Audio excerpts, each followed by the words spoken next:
All right, I'd like to call the meeting to order, please. Mrs. Ford, will you call the roll? Chairman Wingate, Here. Vice Chairman McClendon, Here. Dr. Highlander, Here. Mrs. Hill, Here. Mrs. Jones, Here. Mr. Perez, Present. Mrs. Robinson is absent, Mr. Smith, Here. Mrs. Thurman, Here. Ms. Tidmore, Superintendent Dr. Johnson. Here.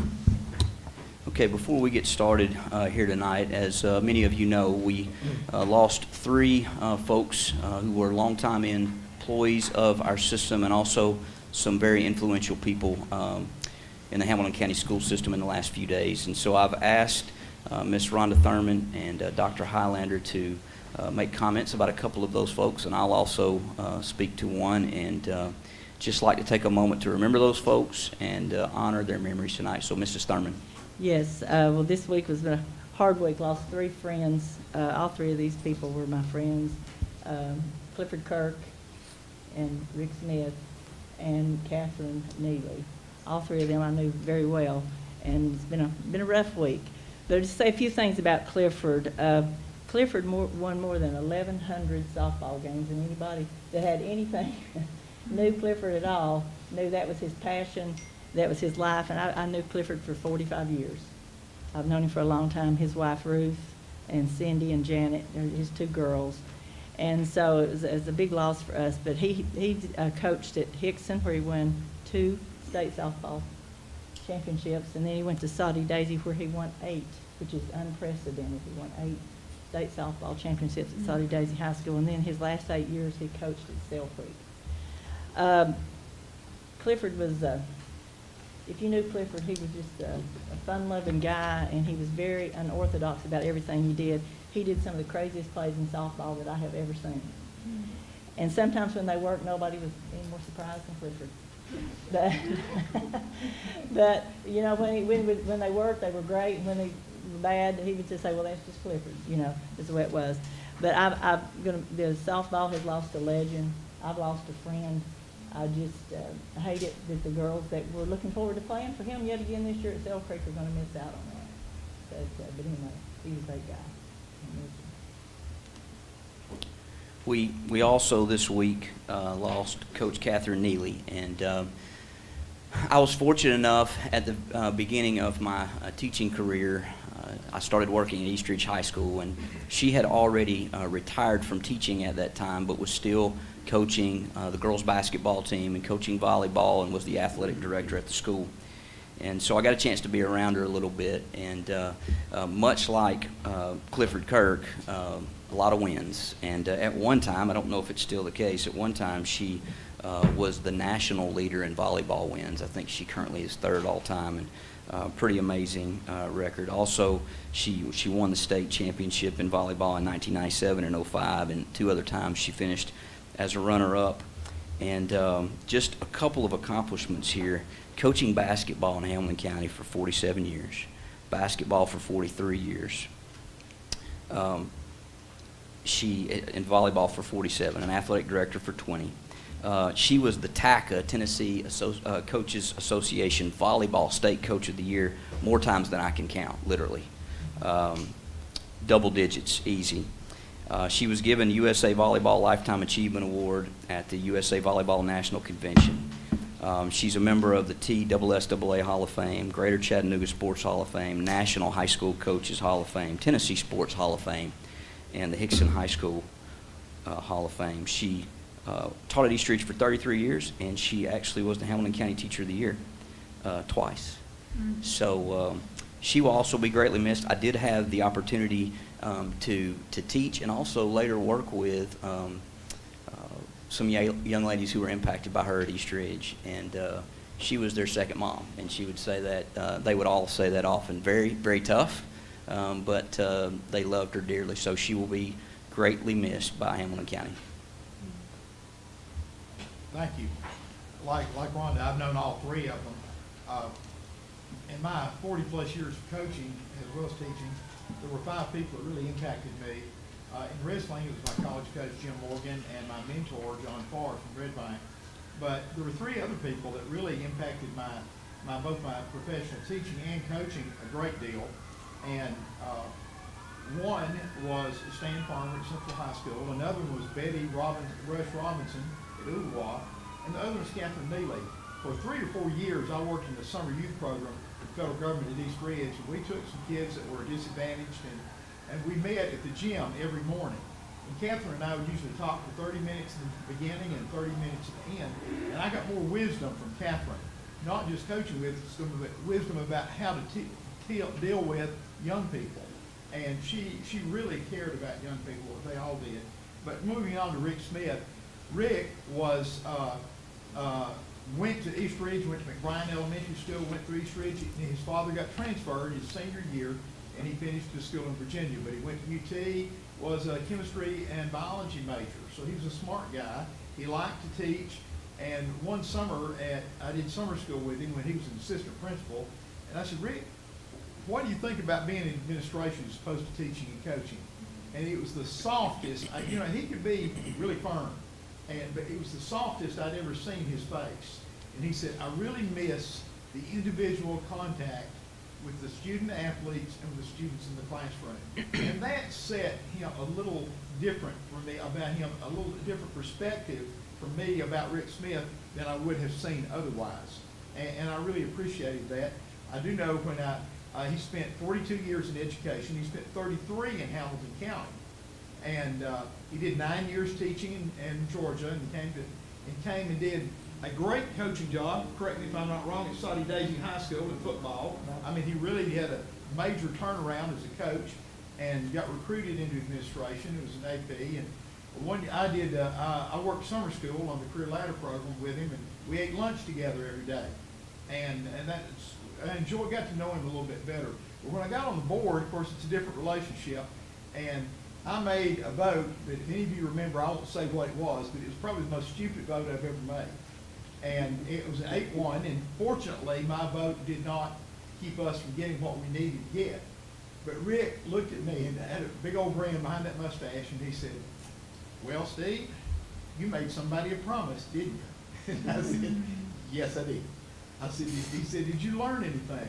I said, not the promise, but I'm sure that's what I want to do. And he said, well, that's good. But I said, I learned something about you. You are definitely a man of your word, and that means a lot to me. And I appreciated his saying that. But we're going to miss all the years that these three have put in education is close to a century and a half. You know, it's well over 125 years the three of them had. And the impact that they've had on this county has been monumental. I mean, just tremendous and monumental. I will say that there's a verse of scripture that says, blessed are those who die in the Lord. They can rest from their labors, and their works will follow them. And I think that's appropriate for all three of these. Their works are going to follow them. What they have done and the lives they've impacted will follow them. And I would say to their friends and their family, cast your care on the Lord, because he cares for you. Let's have a brief word of prayer. Dear God in heaven, we thank you for these three who have impacted so many lives. Lord, we bless their families and their loved ones, care for them, comfort them, and we'll give you all the praise and the glory. Amen. Amen. Thank you all for doing that. All right, before we move on here, we've got a couple of amendments here to our agenda. If you'll take a look at the agenda before you, under item 10, which would be board matters, we're going to add item C.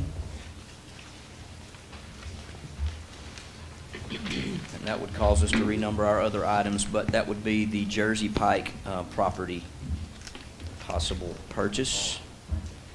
So again, that's under board matters, item 10. And then also, under our delegations tonight, we have two delegations. Maddie Kahar and Miss Jeanette O'Markell. So they will be speaking under delegations. Do I have a motion to approve the agenda? So moved. Second.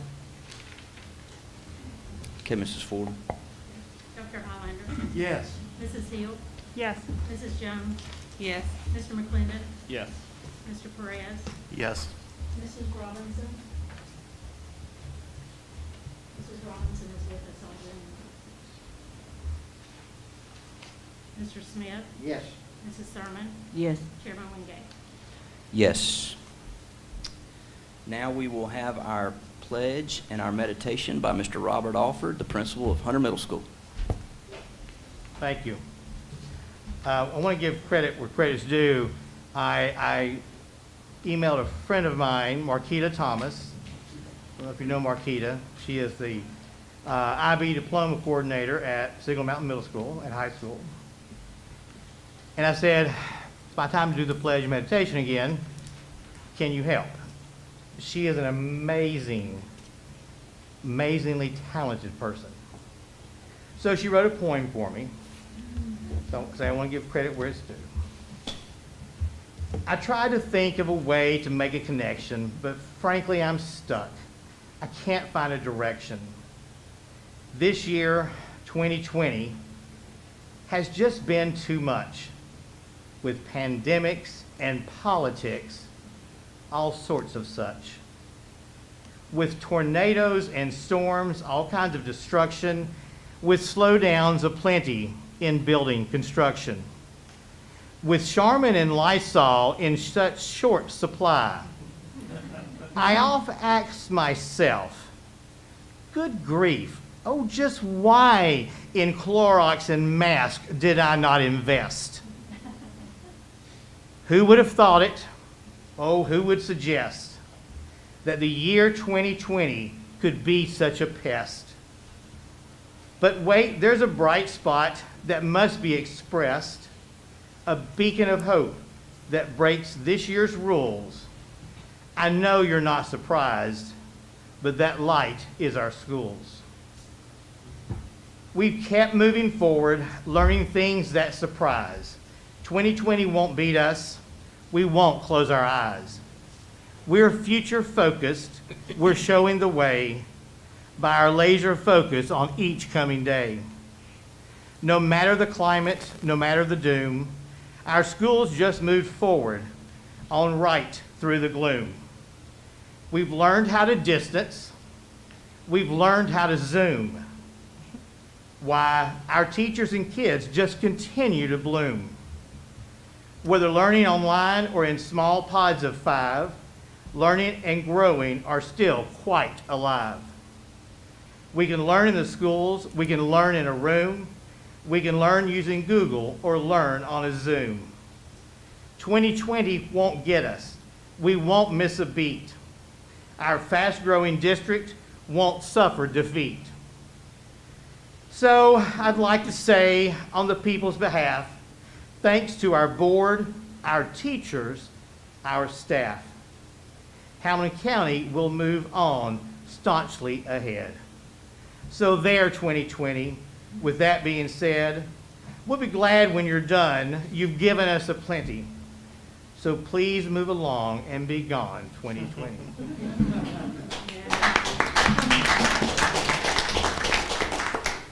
Please stand for the pledge.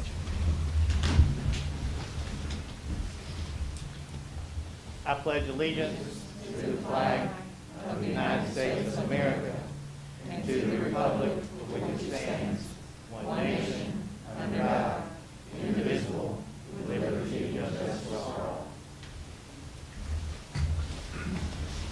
Thank you, Mr. Alford. Thank you. All right, that brings us to our exemplars of excellence, recognition of our Teachers of the Year. Dr. Parker. Thank you, Chairman Wingate, members of the board. This is certainly a bright spot. So, the Tennessee Teacher of the Year program promotes recognition and appreciation for excellence in teaching. This program, sponsored annually by the Tennessee Department of Education, recognizes a Teacher of the Year in each of the 3 categories: grades pre-K through 4, 5 through 8, and 9 through 12. So it is my great honor and pleasure to announce the Hamilton County Teacher of the Year 2020 in each of these categories for Hamilton County. And if you could please come forward. I know that many of you have a special guest with you. We welcome you and our guest and Principal Paulson, but I would like to introduce to you Miss Michelle Bailey for our K-4. from Thrasher Elementary. She teaches kindergarten and first grade, all subjects. I've had the privilege of seeing her in action. Miss Bailey has won quite a few awards, and if I may share just a few of her the things she excels in. She's a mentor teacher. She's a population connection science teacher through the Washington, D.C. Leadership Institute, Urban Green Lab Sustainability Cohort, Q the Artist Cohort. She's a literacy anchor cohort teacher. She's a Holmberg Arts Fellowship teacher. She was a PEF Leadership Fellow, Cohort 17, and she's a grant recipient. Some of her favorite quotes include, "There is not a single recipe for running a classroom to ensure success for all students. Many practices have to take place during the course of a classroom year. It's important to have strong relationships with my students and my families and use a variety of methods so that I can know exactly where they are and exactly where they need to go." Miss Bailey, it has always been an honor to visit you and your wonderful children in your classroom at Thrasher. Thank you for what you do, and thank you for the contributions that you make. I would also like to welcome Ms. Frida Jackson from the Tennessee Valley Teachers Credit Union. What now? Not Tennessee Valley, but the Chattanooga area schools credit, federal credit union. I goofed up on that. I'm so sorry. Please, I'll apologize to David on that one too. I'm so sorry. But Ms. Bailey and to all the recipients tonight, the Teachers Federal Credit Union has a token of appreciation to you. Again, this is a year unlike any other, so we haven't been able to do what we typically do, but we are so grateful for your service to our children. You stay right there because we want to get a picture. And thank you. Mr. Perez, if you'll come down as well, thank you. We're going to give you your moment, Miss Bailey. Let's all recognize Miss Bailey. Thank you so much.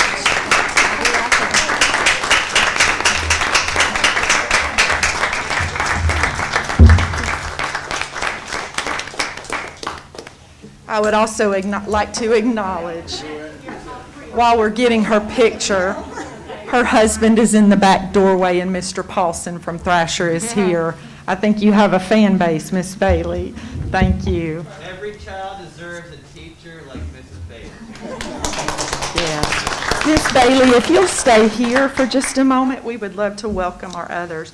Representing grades 5 through 8, Mr. David Jackson, 7th grade math teacher at Brown Middle School. Congratulations to Mr. Jackson. Take a listen to all of the great awards Mr. Brown has received. He's the math department, or what he contributes, really. He's the math department chair. He's a grade level team leader. He's our district math curriculum writer. He helps with curriculum. He's on the math leadership committee team. He is a leadership fellow. He's the co-founder of the Charger Entrepreneur Academy. He's the 2017 Outstanding New Educator of the Year from the HCEA Hamilton County Education Association. And again, I've had the privilege of seeing him in action as a teacher. Children thrive in his classroom. You can see kids standing, you can see kids seated, you can see them maybe laying over, but they're engaged, they are with him from the moment they walk in the door. And the math contributions will be forever for those students. Mr. Brown, thank you for what you do for kids. At this time, Mr. Highlander would like to come forward, and we want to take some photos, but while we are getting some photos, let's also recognize Mr. Brown once again.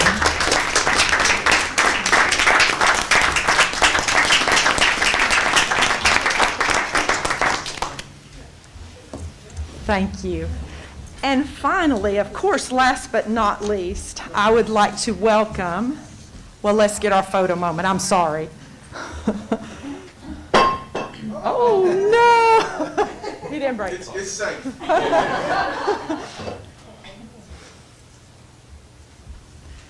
Thank you. And now, recognizing grades 9 through 12, Miss Emily McDonald from Red Bank High School. She's a math teacher.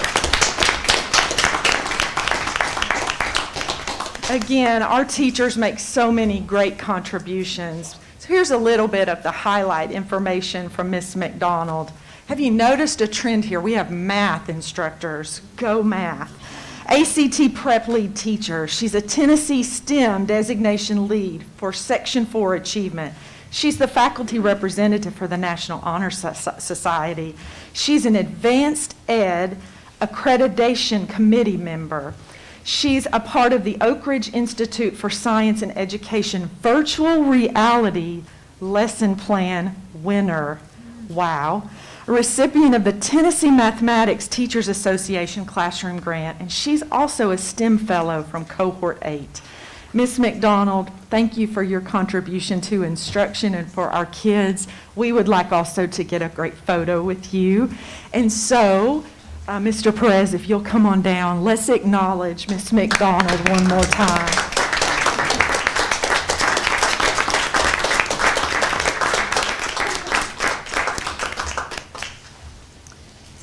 Ms. Jackson, if you would like to come down, Ms. Frida, or we have a little token from the credit union to acknowledge you. We were not able to take you out to dinner, so please enjoy dinner. And we thank the credit union for their contribution to you. Thank you, Ms. Frida. Thank you.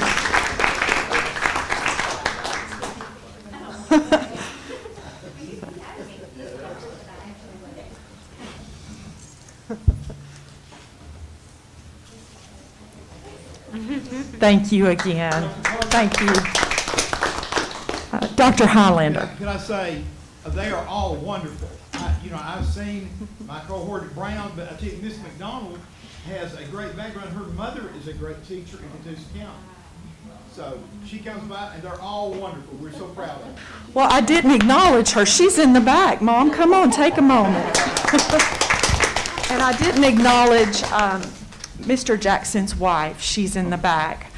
Looks like she's an essential healthcare worker, so thank you as well for being here tonight. Dr. Highlander, if I could, just Miss McDonald, Mother McDonald, Penny Murray's right over here, our HR department chief, and we welcome you to Hamilton County Schools. We always are looking for great teachers, and so if you ever get tired of Catoosa, I know it's a great place. We welcome you with open arms. So. I live in Bogan, Hamilton County, but Catoosa County offered me a job first. Oh. What? I planned at the time to work for them for about 5 years and then transfer, except now I'm finishing my 19th. Okay. Maybe in a couple of years. All right, we're counting on it. All right, congratulations to all those teachers. Never gets old celebrating teachers. All right, that brings us to our delegations, so I will turn it over to Mr. McClendon. Both of our delegations, Matt Kuhar and Jeanette O'Markell, this statement will apply to both. Thank you for your interest in addressing the Hamilton County Board of Education. During your presentation, please address the board as a whole, not individual board members or administrators.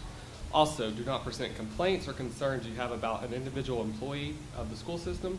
If you wish to voice those complaints and concerns, you should contact central office and ask for a meeting with the superintendent. If you are criticizing an individual employee, I will interrupt you and ask you to refrain. If you continue to criticize individual employees, or if your remarks are in error or becoming repetitive, I may interrupt you and ask you to sit down. Please limit your remarks to 5 minutes. I will tell you when you have 1 minute left. You may begin when you're ready. Matt Kuhar.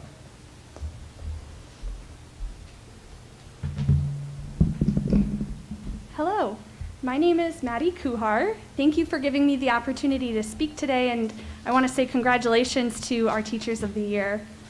My fiance, Andrew Hardy, and I are both staff members at Normal Park. He would be with me tonight, but unfortunately, he was quarantined due to exposure to COVID-19 while at school. In light of Hamilton County's recent phase change announcement, we have some concerns that we feel obliged to share. We signed the HCS pledge and implore all leaders of Hamilton County schools to demonstrate their continued commitment to that pledge. The first stated goal of the HCS pledge is to protect the health and safety of HCS students and staff. Understandably, our community wishes to keep our younger learners in school buildings. According to the CDC, students even have a comparatively low risk for hospitalization and death. However, the CDC warns that this must be contextualized to the risk posed to staff members. All school staff are at as much risk as other adults in the difficult-to-trace greater community. According to the HCS reporting tool, the total percentage of employees reporting has nearly doubled in the past 2 weeks. As teachers in a K-8 school, we do not feel that our safety is being taken into full consideration. The second stated goal of the HCS Pledge is to slow the spread of COVID-19 in our community. Both the Hamilton County Health Department and Hamilton County Schools routinely track the spread of the virus within the community. Yet their opinions on viral risk are at odds. According to HCS, during phase 3, risk of spreading COVID-19 is minimal and requires minimal mitigation. On the other hand, the HCHD states that we suffer from uncontrolled community spread and that we are in a state of active or imminent outbreak. The county has seen an increase of 96% in active cases in the last 14 days. This is not minimal spread. We argue that the decision announced on Tuesday was a rejection of the HCS Pledge that students, staff, parents, and administration signed. On Monday, the Health Department announced it was suffering from technical difficulties, causing the testing data to be incomplete and our cases underreported. Nonetheless, the district continued to push forward with an early announcement on Tuesday. In addition, before coming here today, HCS's own phase tracker was updated to show that all of our schools should, without question, be in phase 2. We understand that Hamilton County's next step is to reassess our community status after the Thanksgiving holiday. But all qualitative data points to Thanksgiving as being a significant spreader of the virus. One of the nation's leading health experts, Dr. Anthony Fauci, suggests a Thanksgiving dinner among extended family and friends could be the perfect place for the virus to spread invisibly to new hosts. This increased spread, in combination with slowed testing results in our community, will result in many asymptomatic and symptomatic people returning to school on November 30th, and puts K-8 students, and especially staff, at a significantly increased risk. We understand that this decision is intended to put students first, but the directive of the HCS Pledge is to protect the students and staff. We committed to teaching the youth of Chattanooga for the 2020-2021 school year, trusting that the district would carefully track the data and respond accordingly. But that trust has been continually frayed by numerous changes to our phase gating criteria, and most recently, the proposed plan for the week of November 30th. This proposal calls into question our confidence in the leadership of Hamilton County Schools in regards to COVID-19 safety. We urge you to reconsider your decision. We appreciate your time. Thank you.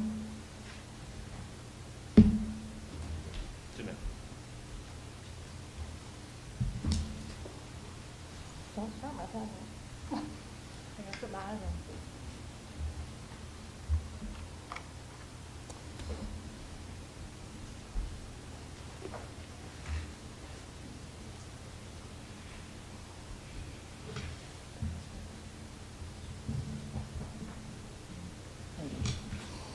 Good evening, Chairman Wingate, Dr. Johnson, and the members of the board. I'm here to discuss a matter that impacts us all and ties into what was just said. I pledge allegiance to the flag of the United States of America. We say those words at the beginning of every board meeting, but unless we commit ourselves to personally uphold that pledge, those words we speak with such conviction are nothing more than that, just words. The HCS COVID Task Force, which I'm a member of, recommended a data-driven series of phases by which our system could respond to the pandemic, and that team asked this board to support the SAFE pledge and the response plan. Since that time, the school system has operated under these guidelines, and Dr. Johnson, his staff, and every educator of the school system has honored the commitment. The results? Our system has helped stem the tide of COVID across HCS campuses, as the virus is not spreading from the schools into our communities, but rather is infiltrating our learning environments from outside sources. In short, students are not isolated in, nor are they restricted to their schools. Day in and day out, they return to their neighborhoods, and in some cases, an area that may lack full implementation of safety strategies proven to work so well. Though safe on campus, our kids may not be safe elsewhere, and their exposure results in greater exposure and greater risk to all associated with our HCS family. To gauge the morale of educators and to collect snapshots of school climate, we conducted a survey recently.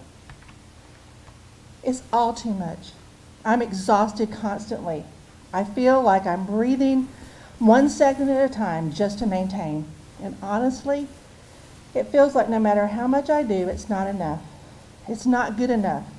Or I'm not doing it the right way, shared one educator.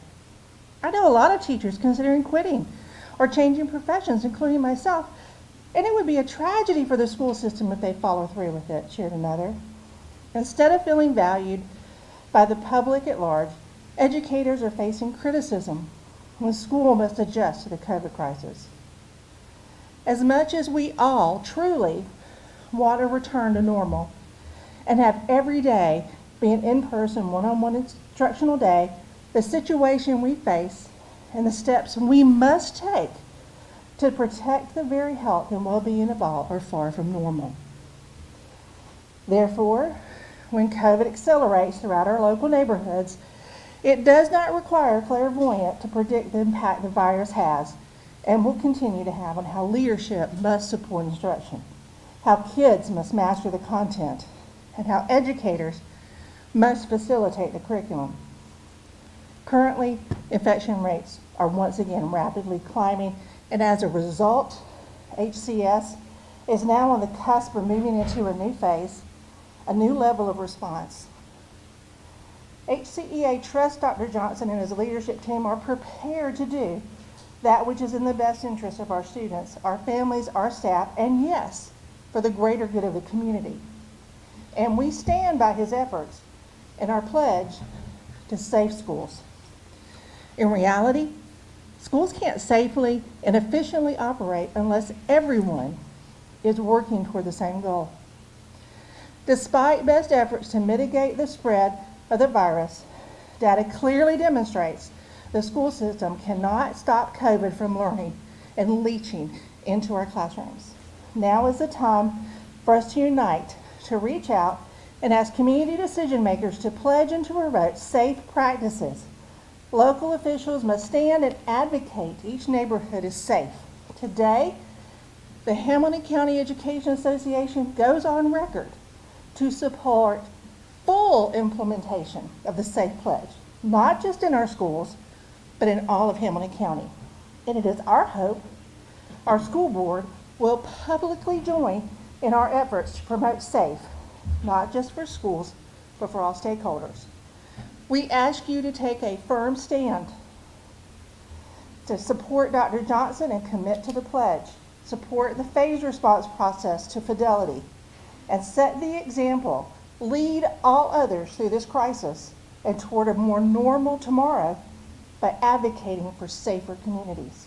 As one person put it, one teacher said, "We are tired, we are worn out, we are not okay. A house divided cannot stand, and for the health and well-being of everyone who calls our county home, we ask the members of this board to join HCEA and send a message of hope, a message that if you, the public, will join our efforts, we will all be safe if we all use safe practice and stay the course, which will result in our schools remaining open." Thank you. Thank you. All right, next we will have a Future Ready update. We'll be handling that. Thank you. Thank you, Okay. Chairman Wingate. Sorry. Tonight, I would like to present before you, the board, an update for a specific section of our Accelerating Student Achievement portion of our Future Ready 2023 plan, and give you an update on the progress so far of our literacy adoption. As you know, Hamilton County Schools will be the best school district in Tennessee.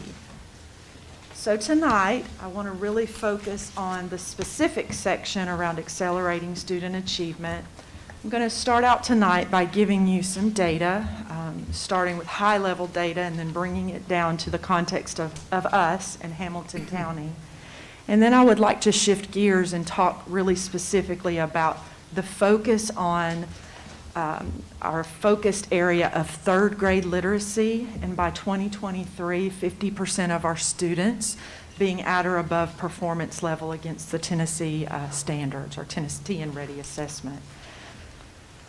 So I want to start out tonight by giving you some big picture data as I shared and bringing it down to the local level. One of the measures that is used across the country to norm and look at trends and patterns for our students is called the NAEP assessment. So you'll see on this particular slide a comparison of where we are in Hamilton County against the state and against the nation. So if you look on your right-hand side, I'm going to start on the right and then move over. Nationally, the NAEP assessment norms performance of our students at the fourth. There's several grade levels that are assessed, but fourth grade in particular, reading, the national average of fourth graders performing against this assessment, you can see that in the blue.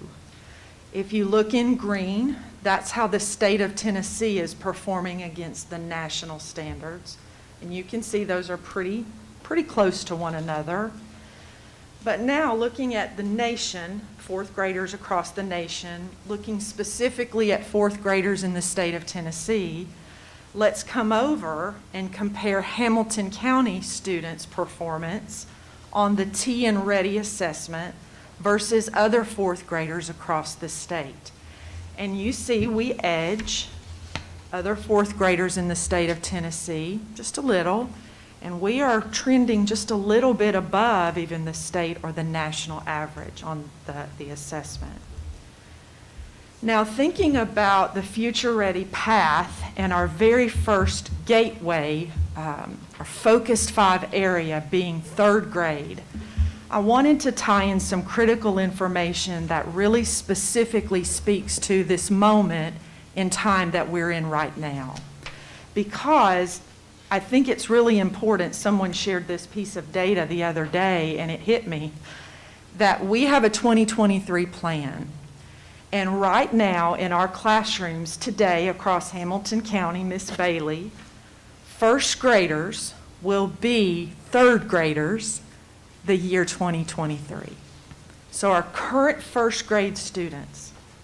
And this slide was very impactful for me to think about what we're dealing with right now, because foundations matter for students, because we know that 89% of students who are off track for kindergarten readiness are reading below grade level by third grade.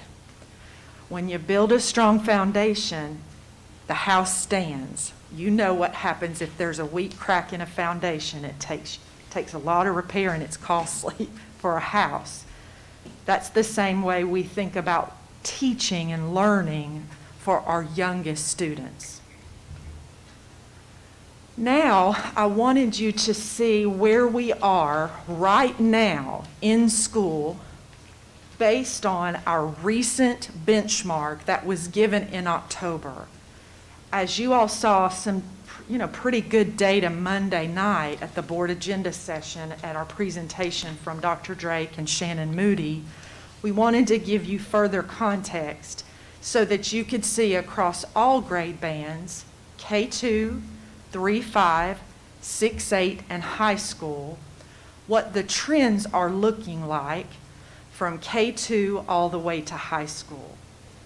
Significant to point out to you that when you really think about comparing our first quarter benchmarks, we really strongly believe that the early grade students right now are having the greatest challenges due to the learning loss as we are navigating the course of learning during this pandemic disruption cycle.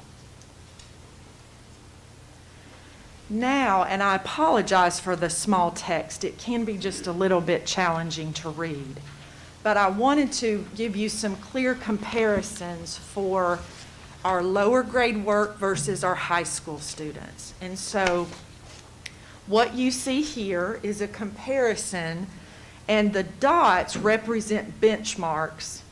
On the left side, you see ELA. On the right side, you see mathematics. And you see dots along the way.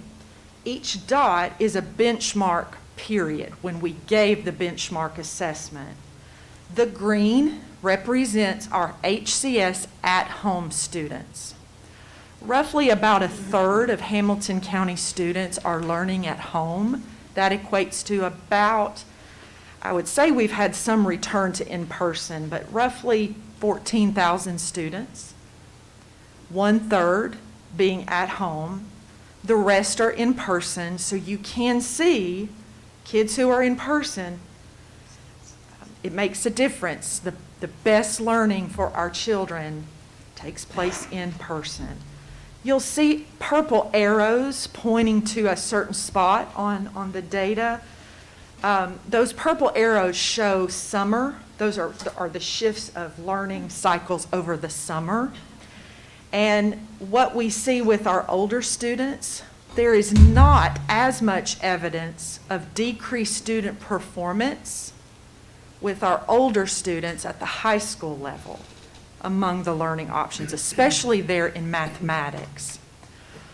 One could maybe draw a conclusion there that I like to think of it this way. Once you learn how to ride a bike, you have that. It's built in your memory. Reading is kind of, once you've learned how to be a reader, what we do year over year is really build on that foundation. However, to build mathematics skills, it's skills-based. You keep adding skills. Yes, sir. So question, it says, looking reading below the diagram, HCS at home, and Ms. Levine may need to answer this. Does this include the virtual students as well? Are they combined in this graphic? That's a good question. I don't think so. The virtual school students, just for comparison, this is the 14,000 students who are representing K-12 with HCS at home. Virtual school is about 750 kids, and we probably did not put them in this HCS at home comparison. These are the children who are connected to their base school doing HCS. Thank you, Dr. Towns. Good question. Now I'd like to shift and look at our 2nd through 8th graders. On purpose, you don't see K and 1 because the cycle of when they assess comes later. Their assessment cycle is a little bit further down the calendar just because of age and really readiness for an assessment. So what you see here is the comparison on the left for ELA, and again, this is right now, recent data from October.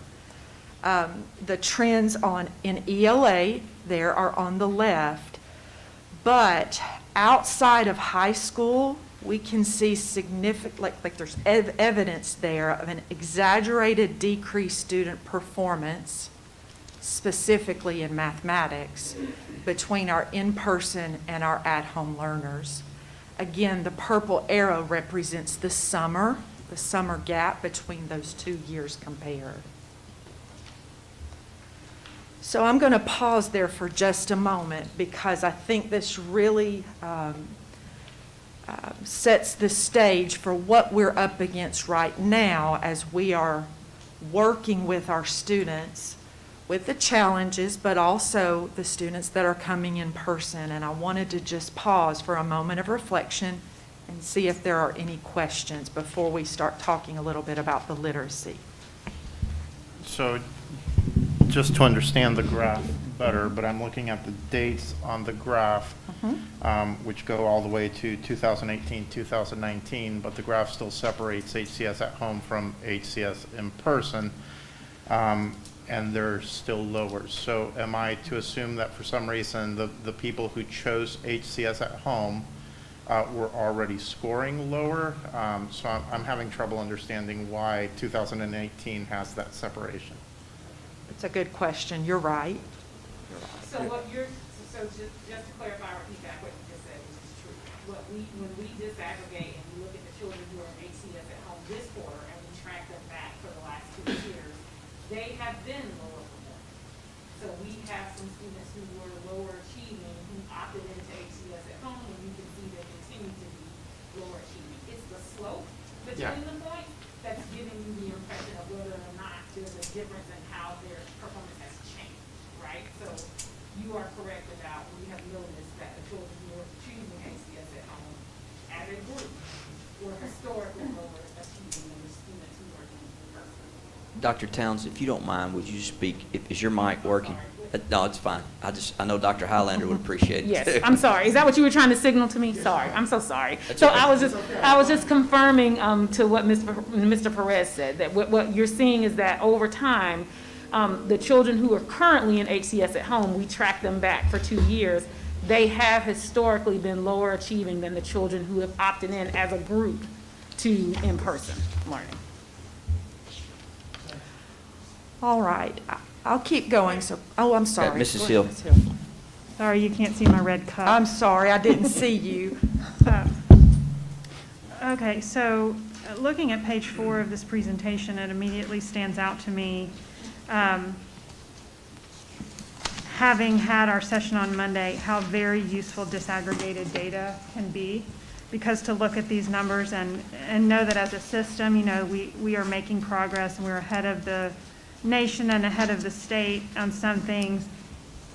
I think that it would begin to be very useful to us as board members to see, anytime we see something like this, to see this disaggregated, to see our subgroups represented here, because I think it would be very helpful to me as a board member to understand where the majority of our children are, now that we know just how stark the achievement gap is.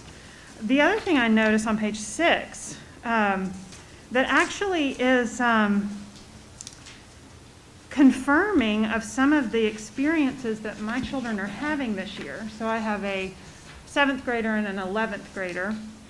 I'm fascinated to see that the benchmarks for ELA and math in middle school are higher than last year.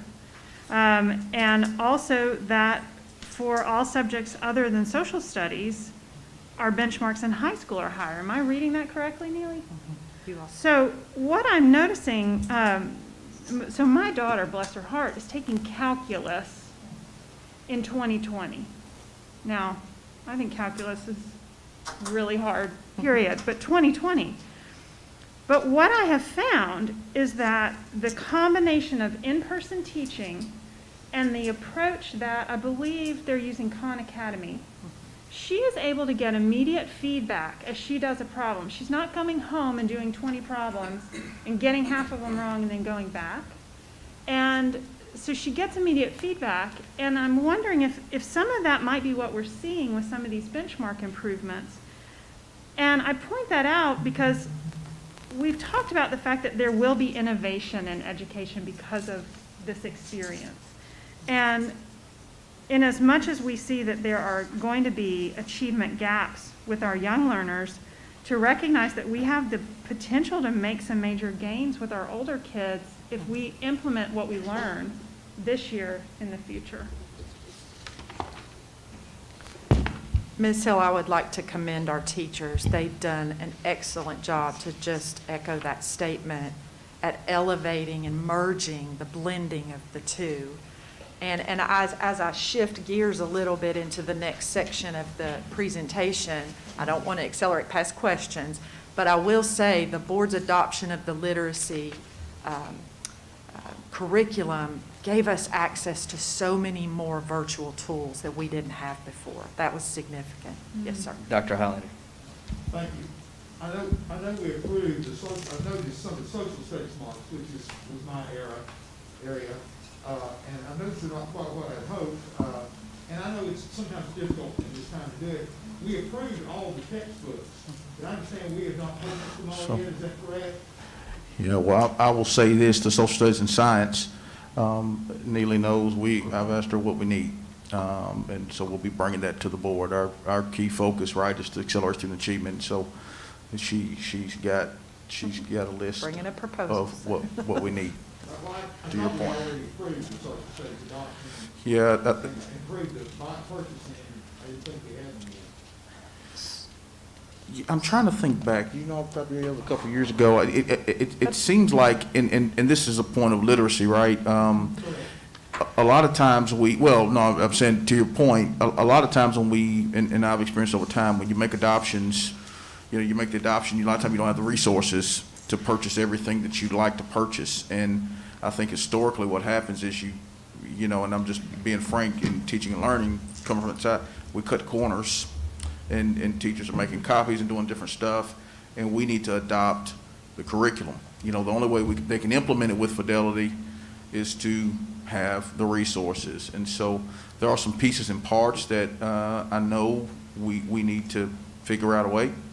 And so Neely's on it. One thing I'll also say in regards to content in general is and I'm going to get to this in our presentation, as the state has explored depth of learning for our students, high quality instructional materials has become, out of a research phase from our state, and it's going to be in the presentation in just a moment, really realigning standards and curriculum.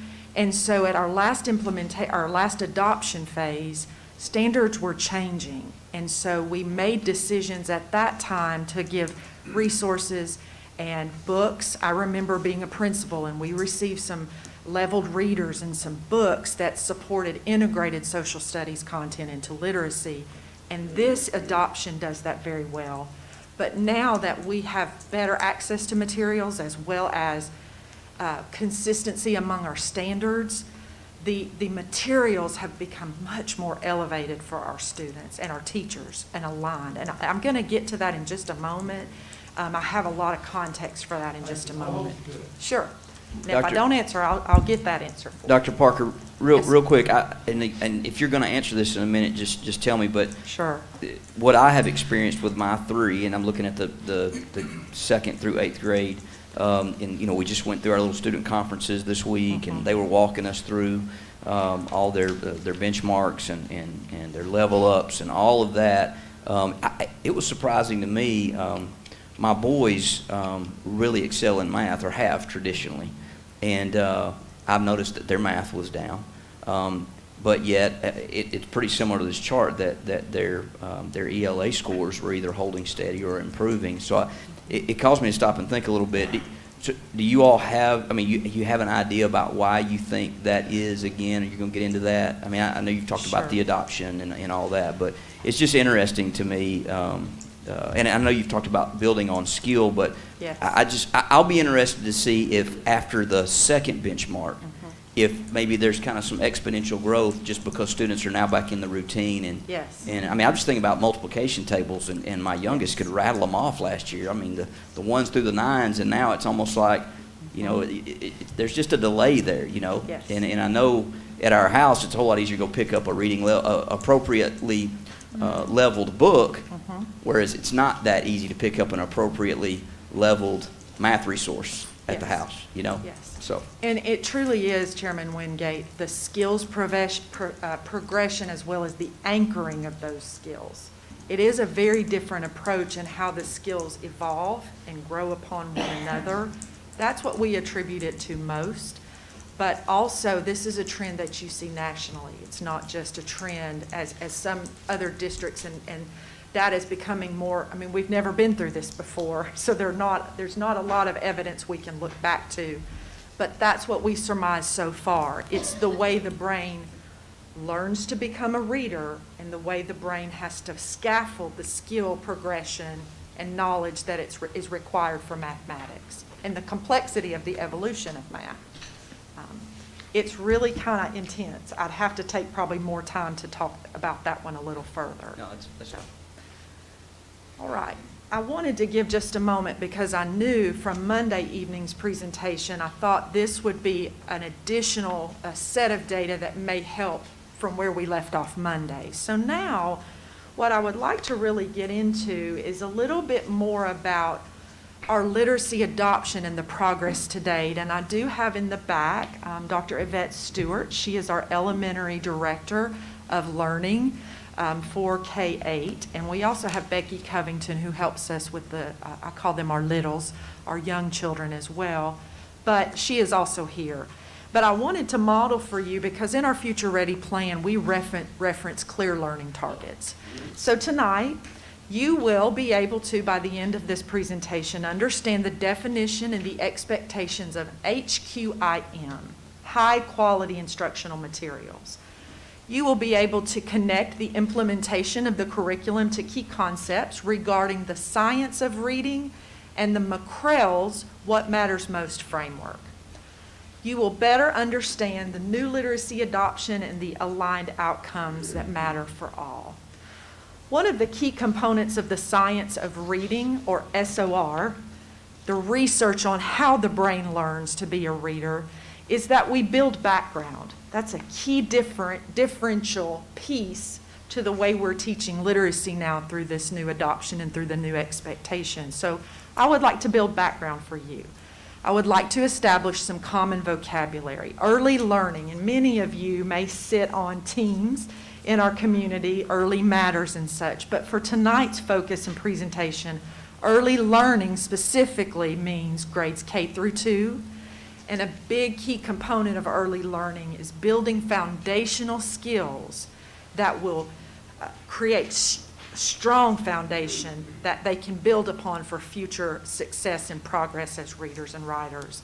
HQIM, high quality instructional materials, and materials that really reinforce the science behind how a child or the brain develops as a reader. SOR, the science of reading. It's the research background. And then I'm excited to talk to you about PSYOP.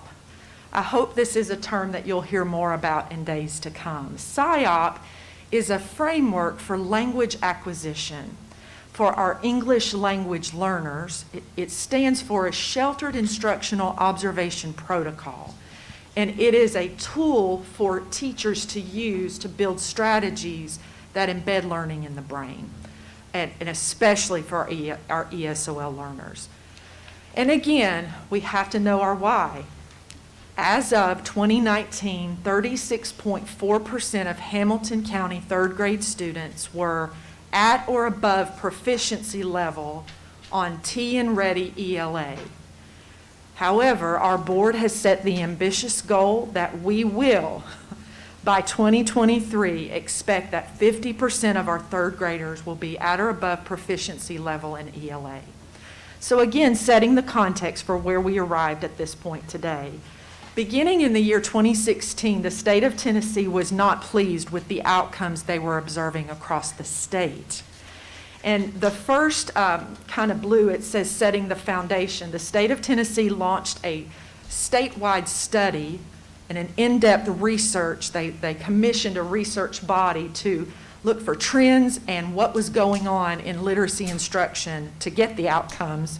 So they launched Setting the Foundation, and they established some key fundamentals out of that first study, but they wanted to go further. They began from that first study to build a framework. And then they created from that framework, that was published probably in 2017, and then 2018, they literally launched a literacy framework for the state of Tennessee. And you'll hear me say alignment a lot tonight. The state of Tennessee, to support the standards, set a rubric and a standard also for HQIM, high quality instructional materials that were deeply aligned to the things teachers need for children to be readers. One of the tools we are currently using to support our educators and our leaders, our coaches, to really build new background on how children acquire the ability to be readers or writers, how they speak, what listening means, is we have worked with our leadership teams on the current practices around the science of reading.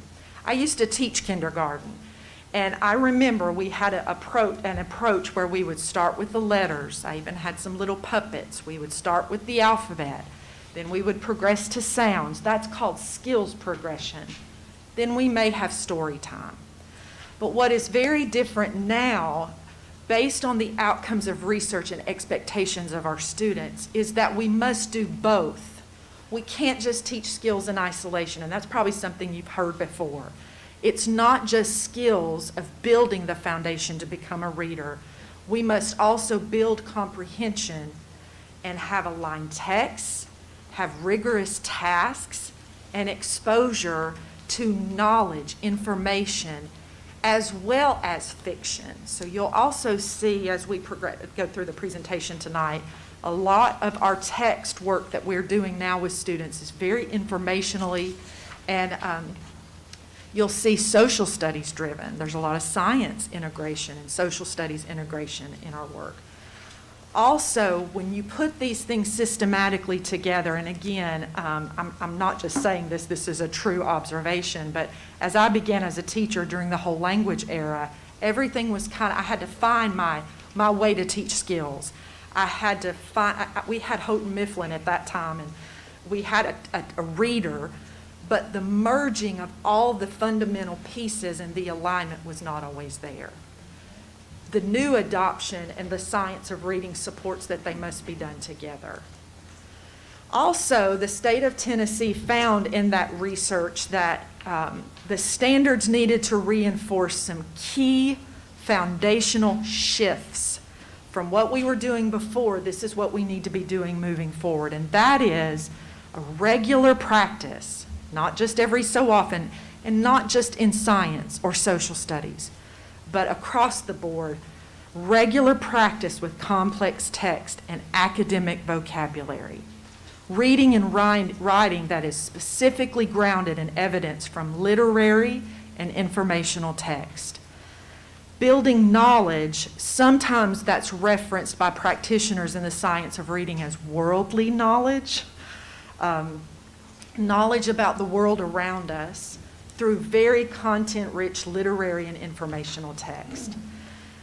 Also, you've heard us reference McCrell, the Balanced Leadership Framework.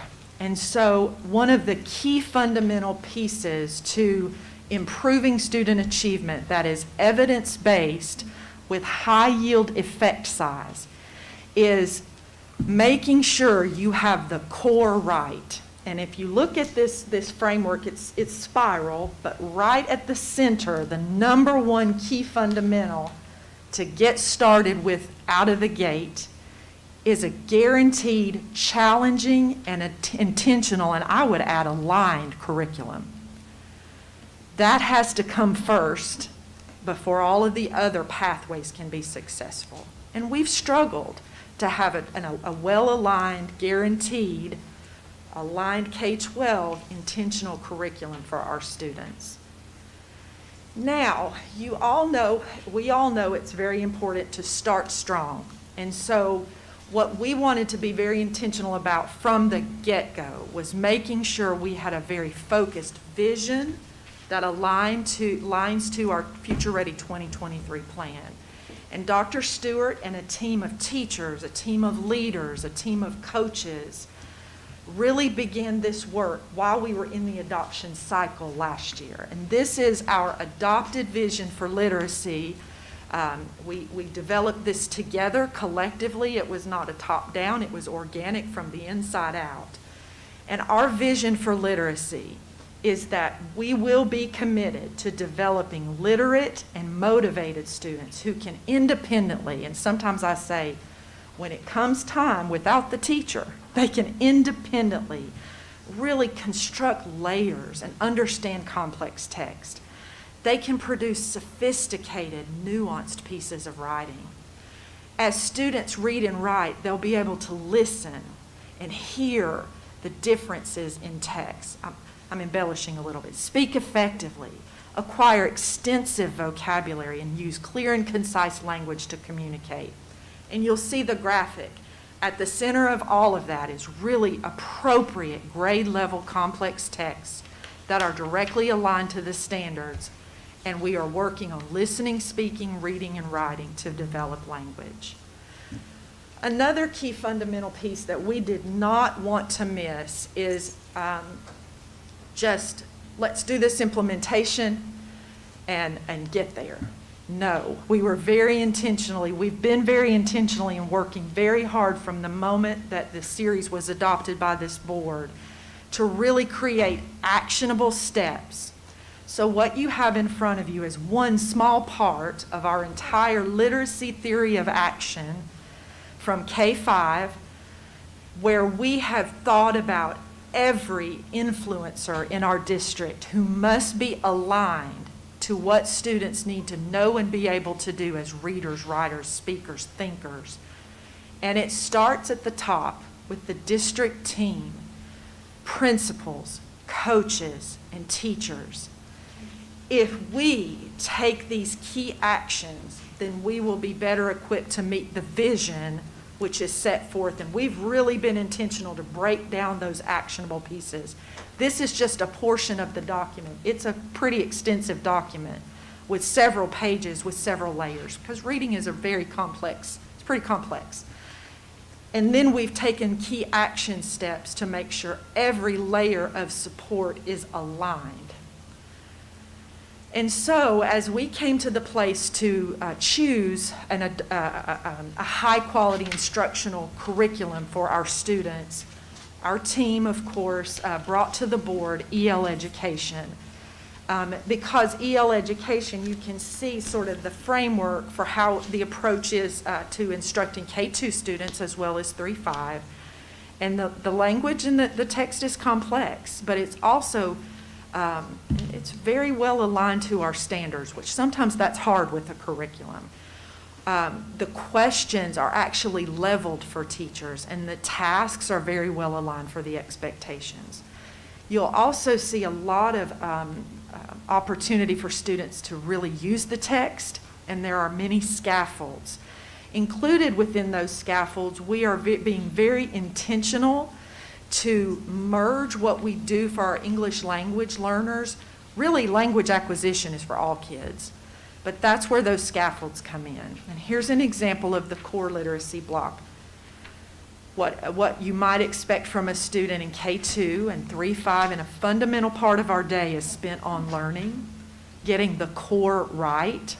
You'll see that our lessons for students are really tightly aligned around a topic, text, the key targets to really focus and get close to, we're getting close to the learning, and that the tasks are rigorous. Here's an example, and this is what I get really excited about when I get to go in classrooms, and that is what I hear students learning about. Talk about complex text. Look at some of the topics that are also very high interest, but also looking at the content. There's science-based themes within the modules. There's connection to social studies, animal defense mechanisms. I actually was in a first grade classroom and they were talking about Mesopotamia not too long ago. Talk about some vocabulary, but take just a moment. And here are some of the texts, and we have an example that's aligned specifically to second grade for you. The way our students were approached before in their expectation, we aligned to one of our second grade texts, The Invisible Boy. What we used to expect of a student may be centered around a question or an activity like, in The Invisible Boy, Brian feels invisible. Describe a time when you felt invisible. Well, now, raising the level of expectation and rigor, a student may be required to use evidence from the text and describe why Brian felt invisible. Look at the last example. Using a dictionary, write the definition of the word participate 5 times. Now you might expect your second grader in Hamilton County to use and reflect on the illustrations on a page within the text. What can you infer that the word participate means? And here's an example of the way a lesson might unfold: the topic, the text, the targets, and the task.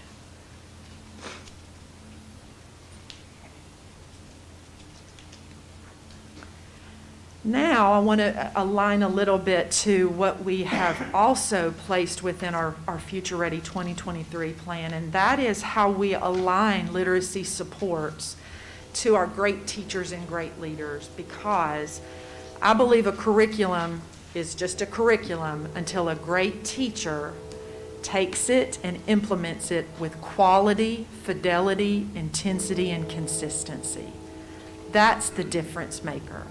And so we took some time with the pathways we've created so far since the adoption was passed, and our books came in very early, by the way. We hit the ground running. We trained more teachers this summer. I think a benefit of COVID was Zoom was a very effective way for our teachers to be trained. We started the year with probably a good 3/4 plus of our K-5 teaching staff already trained and ready to hit the ground running with their materials and their training. Also for our coaches, again, think about that theory of action. Where is the alignment? Every layer that we committed to within our theory of action, we got ahead of it. I have sensed that teachers felt ready. They weren't searching for their materials, but that was a commitment we had for great teachers, great leaders, to make sure they were ready and prepared. Now I would like to share with you a very innovative idea, again, that was birthed out of this moment of COVID. And this is an opportunity we're using to really think differently about what we need to do to engage our kids and make up the time that our students lost, especially in our Midtown learning community. Dr. Sonia Stewart is our new community superintendent, and she came to us a little bit ago with an idea.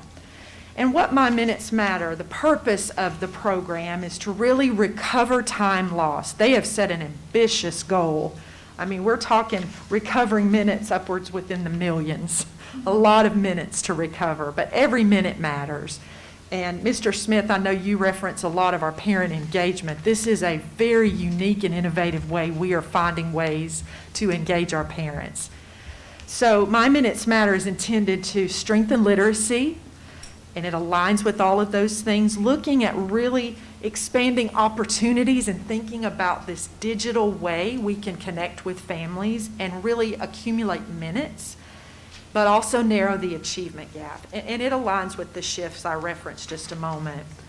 But My Minutes Matter content structure, we've created an app for that, and so parents can log on to the My Minutes Matter app, and there are opportunities for them to engage in around literacy or science, parent university, social studies, things they can do at home that are very engaging, and they accumulate minutes. There's academic support opportunities there. There's social emotional learning opportunities there, career exploration. The week we launched, we received a call from a grandmother, and she says, "I'm finished. Do you have any more minutes I can earn?" Wow. Just this week on Monday, Mr. Rashad Williams, the principal of Dalewood, they have taken My Minutes Matter, and we didn't ask them to, it organically happened. They've created a little bit of competition. They are striving to be first, and they actually moved from third to first this last week. And so far, and it just launched a few weeks ago, we have recovered, I believe it's 948,000 minutes, or 94,000 minutes. I don't want to misspeak. I'll get you the exact number. But lots of minutes so far, just in a short amount of time. So My Minutes Matter is something we are piloting there, and we hope to take to scale because it's been so successful, and kids are really jumping on board with it as well. So now I want to talk to you a little bit about the next steps for this piece. And again, the next step we have that we really launched about 2 weeks ago is really putting our team around the language acquisition piece and the SIOP training. Dr. Drake and Diego Trujillo and our team are banding together to really build out a framework, a pathway, if you will, of what we expect and strategies that we can use, especially starting with the foundation of SIOP, to really enhance language acquisition for all learners, because really it's a great thing for all kids. And so we are working on the design and development of a language acquisition framework. One of the fundamental pieces of the McCrell framework is quality, fidelity, intensity, and really being consistent with our practices. So we've been doing walkthroughs. The way we're attacking professional learning is what I call dosing. It's not just I get training in August or January. It's we dose what you need, we let you practice, and then we come back to it. Every month there's a principal session, we have coaching sessions. And now to help teachers at the implementation phase, those walkthroughs are not I gotchas, they're support sessions. And we bring those folks to the table that can help. And we're also really working on alignment. And when I say alignment, think about that theory of action you just saw. Making sure that we trust but verify. So these are the actionable steps in our theory of action. Where and how can we keep coming back to make sure that those things we're committed to, and those who said every part of that team will come back around and make sure we're doing that again with QFIT, quality, intensity, fidelity, and moving forward for kids. Thank you for the time to present tonight and give you an update. Dr. Highlander. Thank you. Dr. Parker, going back to social studies. Sure. I know there are some, I've been trying to look at the EL, trying to look through it, and I've got, not your extensive, but I've got some reach background. And I'm looking at the history standards, and there's a little bit of history in EL, but it's not at all aligned with our standards.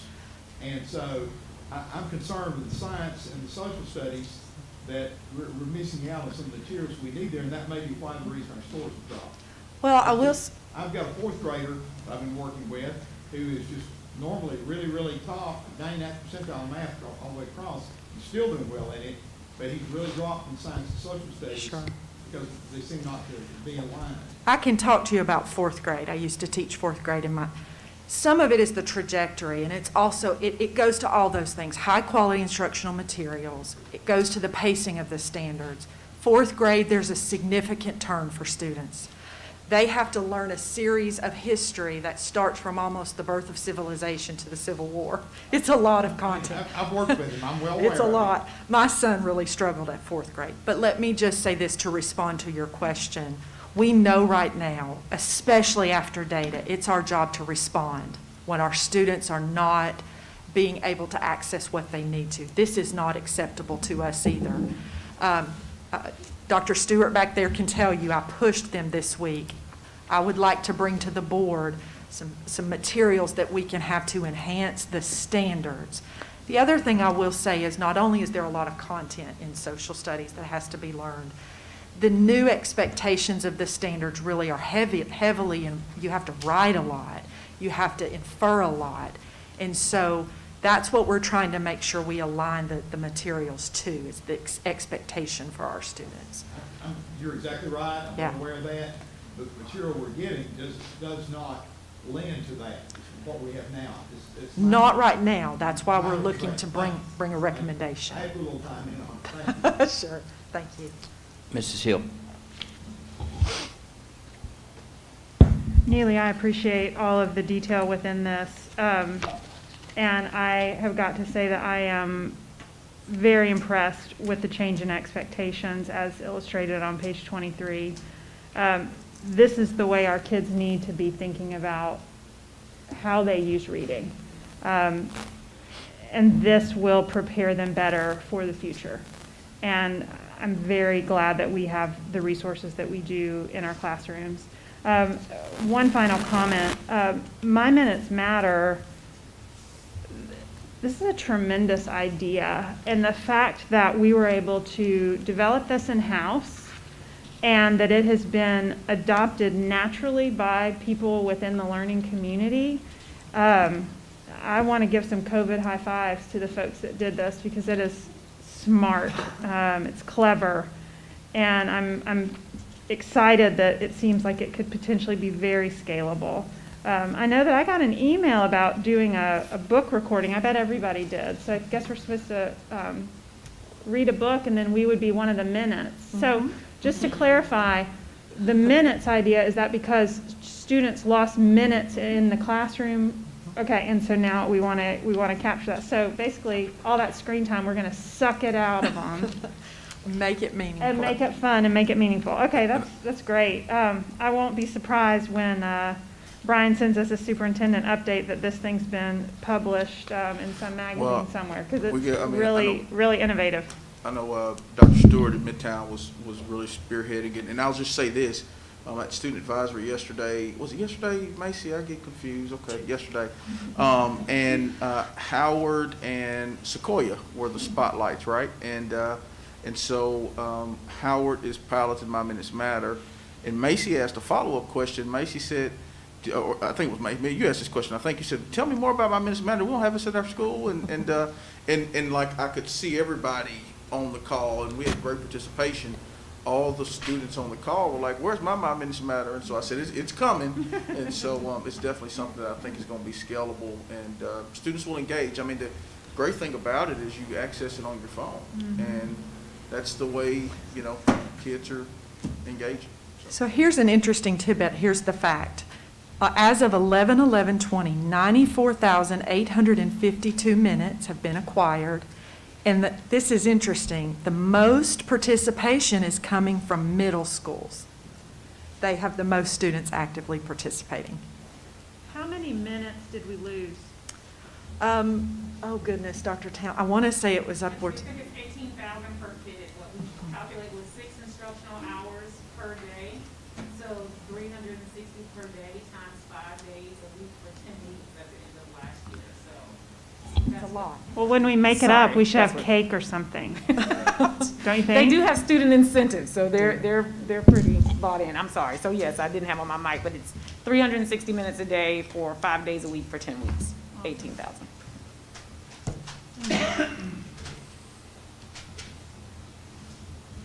All right.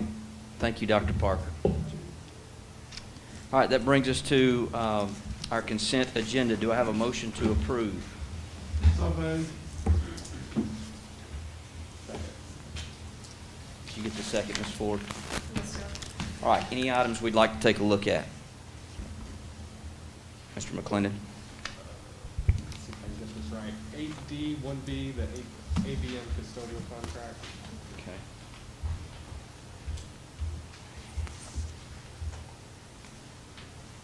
Okay, anything else? Dr. Highlander? 9A, D, professional conduct.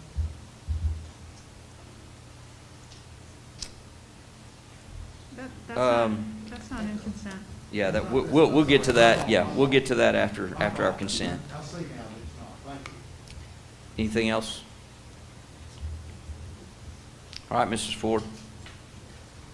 Dr. Highlander? Yes. Mrs. Hill? Yes. Mrs. Jones? Yes. Mr. McClendon? Yes. Mr. Perez? Yes. Mr. Smith? Yes. Mrs. Thurman? Yes. Chairman Wingate? Yes. Mr. McClendon? Yeah, Justin, can you just, one, explain, two, that why we're having to do this in light of everything that we've talked about this semester? And then two, I know I've already asked you this, but that COVID supply allowance at $300,000. Yes, sir. So there are a couple things new with this. Again, we talked about this extension back when we first kind of went virtual in March when we were talking about budget. So there are a couple things that are reflected in this that we discussed then. Number one, there was a included in the contract a 2% CPI increase that in negotiation we moved that down to 1% with ABM. So that's reflected in this. There's also an adjustment starting in June of 2020 of $93,000. That's due to lack of staffing on ABM's part, and the, I guess you could call it a refund that was given to us for not being fully staffed. The COVID supply allowance is supplies that we have purchased as part of our teacher PPE kits. So a couple of the major purchases, we put one hand sanitizer station for every 25 kids in every school, and the refills that go along with those hand sanitizer stations, the Virex spray bottles and the Virex that goes with the teachers in their classrooms, replenishing paper towels, and also, I just went blank on the third one, the electrostatic spraying that we're doing in schools. So this is basically services that we would have had to go somewhere else and get, and ABM had better pricing on getting the hand sanitizer, getting paper towels, the Virex, so forth. So really three things: the reduction of the CPI to 1%, the credit on staffing of $93,000, and then the additional supplies that we purchased from ABM.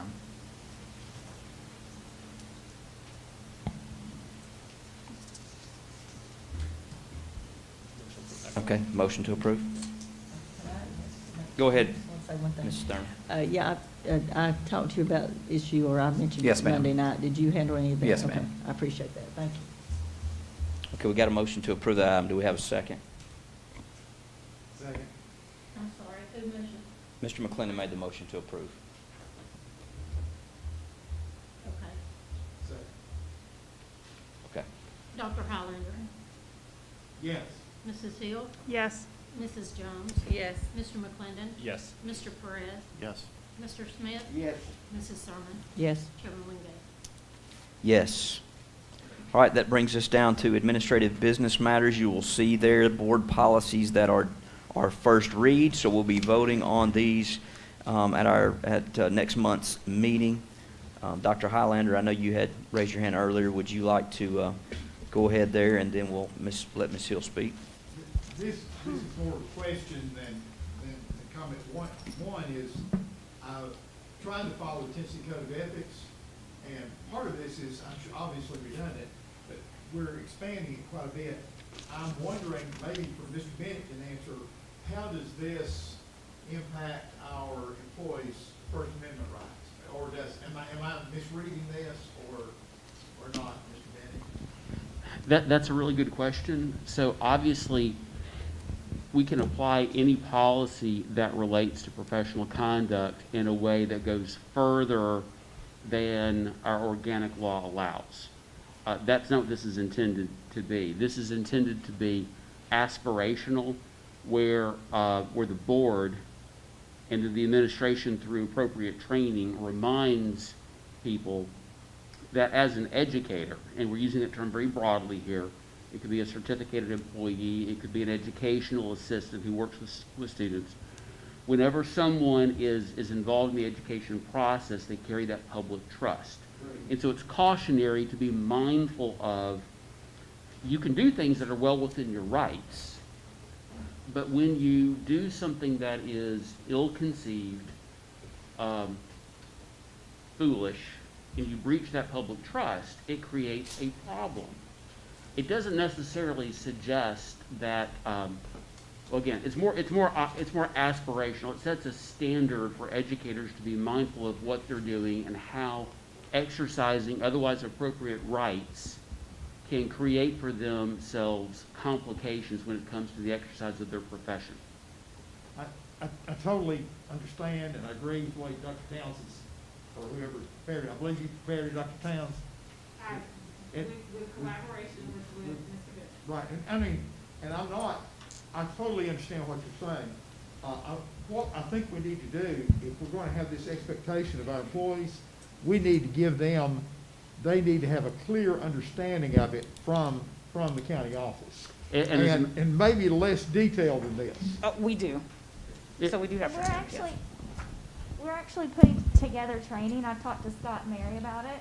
Mary's already started a PowerPoint, so what we're gonna do is actually, we're looking at revising our code of conduct training to make it a little bit more engaging, and we're gonna add to it, this professional code of conduct as well, so that we set those expectations and have training around it and they fully understand it. And again, I'm not trying to be critical. Oh, yeah. I understand the rationale behind it, but I want to be sure that they are within the rights and that we give them specific training on do's and don'ts. And sometimes we put things in our policy, and I feel like that they don't totally get projected to the working population as well as they should.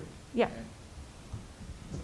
As a matter of fact, Dr. Highlander, for the past several years, Mary and I have been training to the new code of ethics. And so we've been speaking to these concerns of the public trust and describing how, there's a code for a building code, electrical code, a plumbing code. And so from the outside looking in, you can look and see, not knowing anymore, is this house properly wired? Is it properly plumbed? With an educator, the job is so much more difficult because it may be years before a seed planted by an educator actually reaps a harvest. And because there's no one-size-fits-all approach to educating Scott Bennett in school, heaven help all my teachers, it requires a tremendous amount of trust from Scott's parents to put him in their hands day to day. And so things that you do that might impact the perception of that educator's judgment need to be called to that educator's attention. It's that public trust piece. And so Mary and I have been really training on that for a good long time anyway, since the adoption of the education code, the ethics code. What we're doing here is we're reminding non-teachers that they may be subject to this too, first and foremost. And it's also pressing in a little bit to say that it's not just the code of ethics. It's if you will, you're a constitutional scholar, the penumbra, what's just beyond the shadow of the code of ethics that they also have to think about. So we've been working with Penny, and we'll continue to work with Penny and fold something out. It's a good body of work. I'm not trying to be critical, but I just want to make sure we cross every T and dot every I. Oh, no, I appreciate that. Mrs. Hill. Thank you, Joe. On the personal health examinations communicable diseases policy, as I reviewed this, I had several questions for Scott and called and talked with him about it. But because I think there could be some confusion as to its intent, Scott, would you just please walk us through why you're recommending that this be added to the policy and what its intent is? Sure, of course. So one of the initial concerns as we were trying to figure out what school was like in that era of COVID is how do you operate school if people are in quarantine? And as I think a lot of people have realized, sometimes you go into quarantine, you're not sick, you come back out, you go back into quarantine, you're not sick, you come back out, you go back into quarantine. And so you can see pretty easily how that could impact the operation of school. Now, most school systems have done a really good job, and I think Hamilton County has actually set the gold standard with this, of figuring out how to allow remote participation in the classroom, having folks Zoom in. When I say that I think y'all have set the gold standard, I mean that square up. I think y'all have set the gold standard for how you get around this sort of thing. But even so, we can imagine a world in which there are some people who they're exposed to a close contact, and so per CDC guidelines, they really ought to be quarantined. But because of the nature of their jobs, if they are inaccessible for some period of time, it could cripple the operation of the school district. And the person I'm thinking of most obviously is Dr. Johnson. There's a lot that he can do remotely. He Zooms in all the time. He's quite accomplished with that. But there may be that meeting that he needs to have.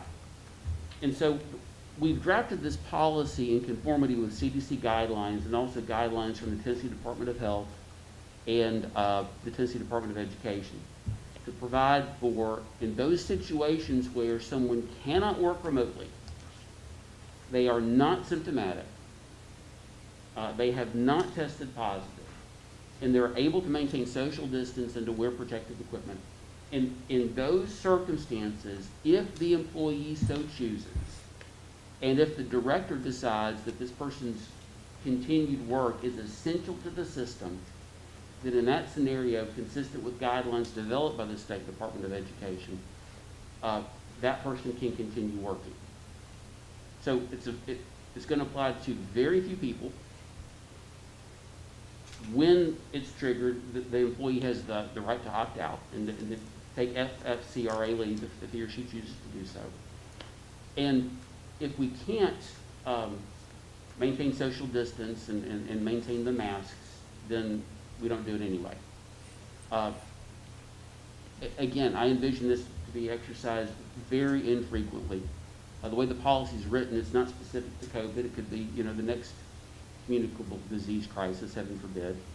But yeah, it's a tool for the board to give to its administration just in case we find ourselves in a situation where a truly essential employee has to be on site. Thank you. Mrs. Thurman. Yes, I just want to go back a minute to this code of professional conduct. Here of late, we had a couple of instances that sort of should never happen. Very, very bad judgment choice on at least 4 people. On at least 4 people, not at least 4 people.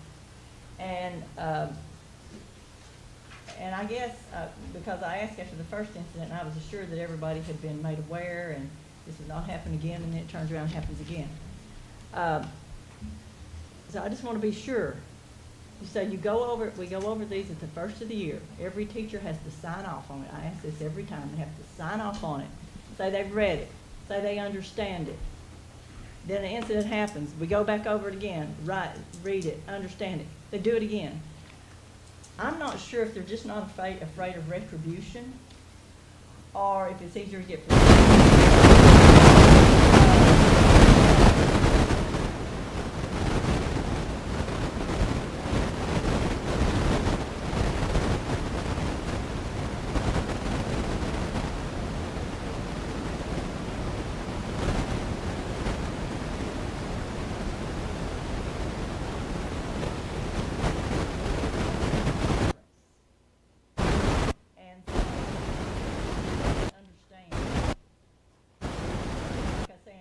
Fearful of retributions, we might need to talk about it.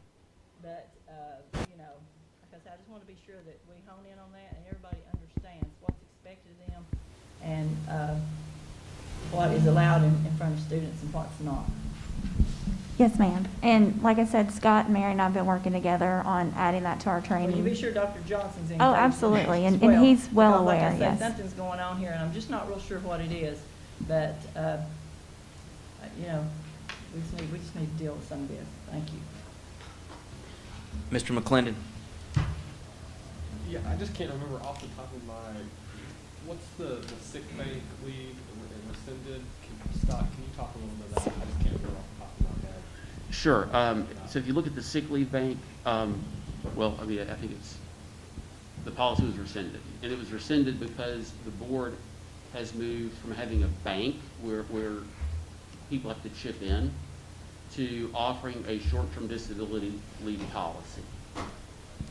And this is really a great benefit for our employees because you had to opt in to the sick leave bank, and not all of our employees did. So oftentimes when they would be sick, they wouldn't be a member of the sick leave bank, and so they wouldn't receive any payment. And so now everyone has access to short-term disability, which is a fantastic benefit.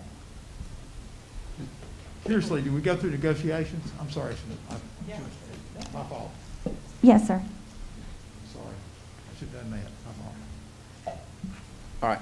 I have a question on that, sorry. Yeah, go ahead. And then Caritza. Caritza, go ahead first. No, go ahead. No, you Go go ahead. ahead. All right. Hey, let me ask this. Caritza, is your question about what they're speaking of right now, or is it Yeah. different? Okay. All right. So just, I'm assuming the sick leave is a liability on our books. What's happening to that sick leave in the process that people have accumulated? So we went through a process of redistributing those hours back to those employees. There was very little remaining, but what we did have, we reallocated back. Mrs. Jones? So I have a question, with the sick leave, so just for clarification, because it's been long, 6 years. Do our employees acquire sick leave, like actual sick leave and PTO, or is it all in one bank? So our employees acquire sick leave, so it's 1 day a month Okay. based on your calendar, and then 3 personal leave days. And then depending on your calendar and how you're set up, you may or may not accrue vacation. Okay, and then with the sick days and the short term, do they have to exhaust their sick days before they can use their short term? Yes, ma'am. Why? You might, yeah, I mean, I had a personal experience with that, and I just really think that's, Yeah, I well, really don't like that. our leave policy has always been such that while you're on a leave of absence, you utilize any paid leave that you have. But they're not, are they running concurrent or not?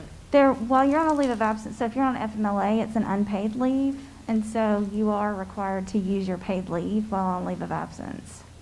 So like not the first 7 days, but whatever you have before you can use that? Are you talking about short-term disability kicking in, or? Yeah, like, so you said that we were getting rid of this because everybody was being offered the short-term disability.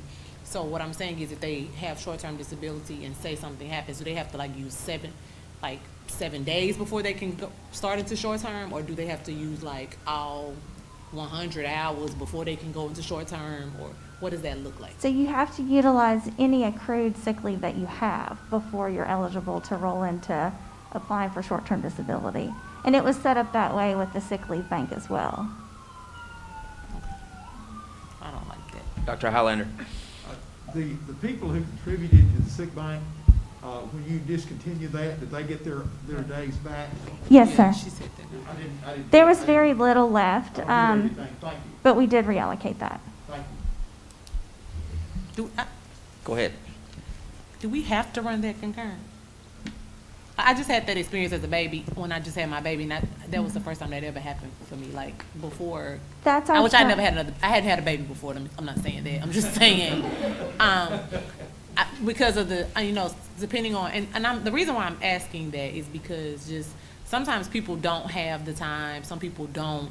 Like I didn't qualify for FMLA or Tennessee maternity leave because I had just gotten to my job. I was in a blessed situation, but everybody's not in that situation. And so I think, and that's just, from that experience, then it just kind of just set with me a different way. And I know a lot of people don't, and I'm asking that because I didn't know that as an employed professional. And so sometimes I think we get benefits, we sign up for stuff and we get it because we're like, oh, well, yeah, we're covered. But then in the actuality of things, sometimes it's not always it doesn't work in the favor of the employee. No, I totally understand. I understand what you're saying. And definitely, benefits of that nature, we can always look at that as a district and as a board. Okay. But now the new short-term disability policy does cover maternity, so. One thing I would mention too about that is that when we priced the short-term disability, it's really hard to find a competitively priced policy without that use of sick time first. And since this is a benefit that we're paying for all employees, we try to make it as cost effective as possible as a new benefit.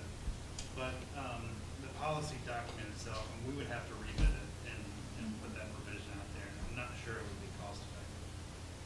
Okay. I understand. I just wanted to. Oh, I have one more question about that too. So, because this did happen to me as well with my short term in another job. Pre-existing stuff, can we make sure that we pay attention to those clauses? Because, I had a surgical procedure. The surgeon literally went peer-to-peer with the short-term person because they were saying my situation was pre-existing and it wasn't. And they ended up not paying me. And I was working for a healthcare system. So it was really confusing to me that we had paid into a thing. So just those little small things like that, because, yeah, the way the world is, we don't want to have I just don't want anyone thinking they have coverage and they're supported and they get in there and they have those experiences. Right. Once again, I was in a blessed situation, but everybody is not in that situation. And we pay, if we're paying for it or they're paying for it, however, if somebody's paying for it, they should be able to get what they need. Absolutely. And again, that's why we're so excited that the board approved the short-term disability policy because, all of our full-time benefit employees have access to it, whereas before they didn't. And it was really heartbreaking when we'd have individuals who didn't have access to anything. So, yeah. Okay, any other questions or discussion about those first read policies there? Okay, we'll move on to board matters then. Our first item would be the renewal of the Head Start lease agreement and amendment with the City of Chattanooga. Do we have a motion to approve? So moved. Do we have a second? Second. All right, we have any discussion around that? Okay, Mrs. Ford? Dr. Highlander? Yes. Mrs. Hill? Yes. Mrs. Jones? Yes. Mr. McClendon? Yes. Mr. Perez? Yes. Mr. Smith? Yes. Mrs. Thurman? Yes. Chairman Wingate? Yes. The next item under board matters would be the Ivy Academy Charter Amendment. Do we have a motion to approve that item? Make a motion. Second. All right, any question or Yeah, comment? I just want to make a comment here. I did talk with Angie about this, and she said there would be no other, increases in their enrollment. This would be it. They would be maxed out. And she just didn't want us to think that they would keep coming back, but this is going to be it for them. And she just wanted to be sure that was clear. Okay, anyone else? Okay, Mrs. Ford? Dr. Highlander? Yes. Mrs. Hill? Yes. Mrs. Jones? Yes. Mr. McClendon? Yes. Mr. Perez? Yes. Mr. Smith? Yes. Mrs. Thurman? Yes. Chairman Wingate? Yes. Next item would be the open enrollment site additions. Do we have a motion to approve that item? So moved. Do we have a second? Second. Okay, any discussion there? Mrs. Thurman? Just wondering how we came about that, just because of the open spaces in those schools is, I always thought Loftus was almost overcrowded. I guess I was just real surprised to see Loftus on this list. No, you're exactly right. It's sometimes if rezoning happens or there's just a difference in enrollment trend, there's space in a school. So both of those principles ask to be added to open enrollment. Okay. I'll be glad when they're all open enrollments, that's fine with me. Okay, I've got a Mrs. question. Oh, go ahead, follow-up Mr. Perez. To that. And we know that those trends aren't due to students withdrawing during this year? Right. Like they're, well, That's correct. Dr. Highlander? Yes. Mrs. Hill? Yes. Mrs. Jones? Yes. Mr. McClendon? Yes. Mr. Perez? yes. Mr. Smith? Yes. Mrs. Thurman? Yes. Chairman Wingate? Yes. Next item there would be the Jersey Pike property. Do we have a motion to approve that item? So moved. Second. All right, any discussion? Dr. Highlander? I've got a question. I'm a little bit concerned with, first of all, I talked to 3 realtors and they felt like we're overpaying.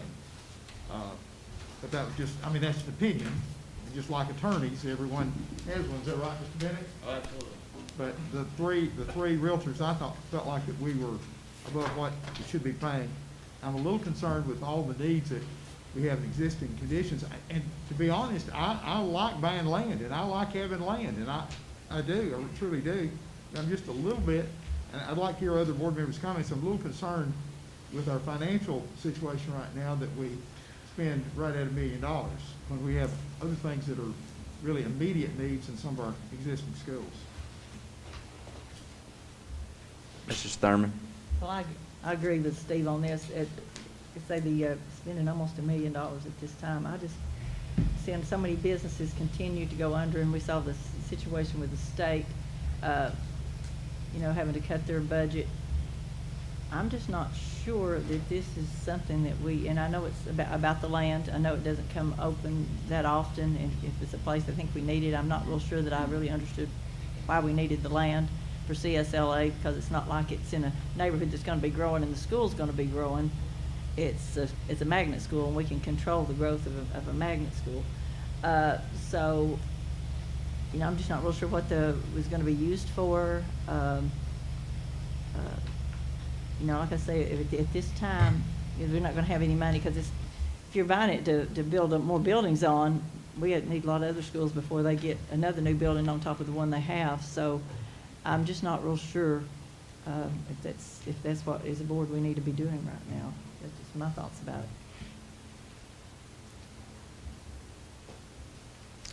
Any other discussion on that item? Okay, Mrs. Ford? Dr. Highlander? Reluctantly, no. Mrs. Hill? Yes. Mrs. Jones? Yes. Mr. McClendon? Yes. Mr. Perez? Yes. Mr. Smith? Yes. Mrs. Thurman? No. Chairman Wingate? No. All right. Next item there would be our proposed schedule, the revised schedule of sessions. That we had some discussion around this previously, but if you've had an opportunity to look at that, there were 3 dates there that just fell on, for lack of a better term, inopportune times. And so we put forth, discussed a little bit about just moving some of those days around. The first would be the week, our December meeting, moving that up a week just so we don't back that up against the week right before Christmas. The January agenda session happens to be on a national holiday, bumping that to Tuesday for Martin Luther King Day holiday. And then the May meeting, moving that up a week because of a conflict with a high school graduation program and board members who would, like to obviously be in attendance at their schools. So do we have a motion to approve that item? So moved. Do we have a second? I'll second. I don't know. It's between Ms. Thurman and Mr. McClendon. I don't know who was first. All right, any discussion at all on that? Okay, Mrs. Ford. Dr. Hyde. Yes. Mrs. Hill. Yes. Mrs. Jones. Yes. Mr. McClendon. Yes. Mr. Perez. Yes. Mr. Smith. Yes. Mrs. Sermon. Yes. Chairman Wingate. Yes. All right, that brings us to our last item tonight, which would be our superintendent, our annual evaluation. I think you have before you the scores there and the evaluation, the assessment. Thank you all for getting that in a timely manner. I'll just open it for any comment or discussion. I'd just like to say, I'm again thankful, Dr. Johnson, for your service to our county and to our families and our students. And I know that many don't understand the amount of time and effort and energy that goes into running a school system, particularly one of this size. So thank you again for what you do and how you've led us here these last few years. So with that, any discussion or comment about his evaluation?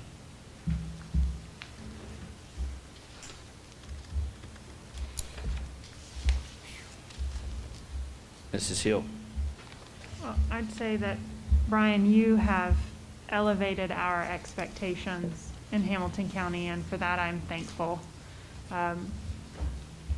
There are things that I gave you 4s on this year that I gave you 5s on last year. Things I gave you 4s on this year, I gave you 3s, and that's not because you're not doing a great job, it's because you're doing a great job, and I expect this kind of performance now.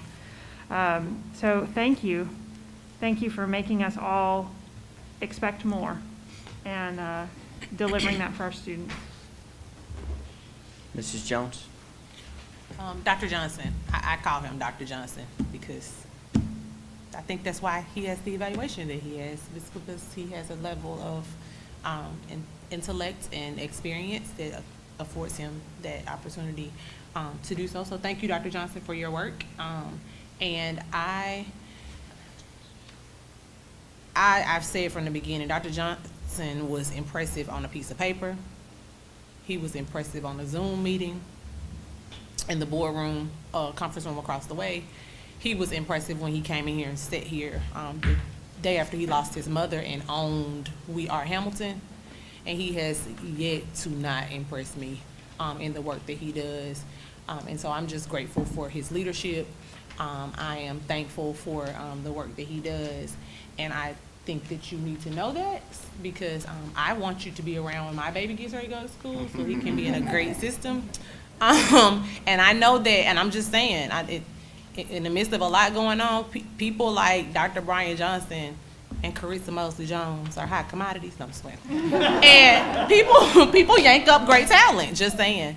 And so I just wanted to say thank you for the work that you have done. Thank you for the sacrifice to your family as well, and to your cabinet and all the staff that in the buildings throughout Hamilton County that work for you and even the board. I mean, it's kind of like Dr. Johnson came to us with a dream, and we've all bought into it, and everybody's flying high with the dream that he has set forth for Hamilton County. So I'm thankful for Dr. Johnson and his leadership.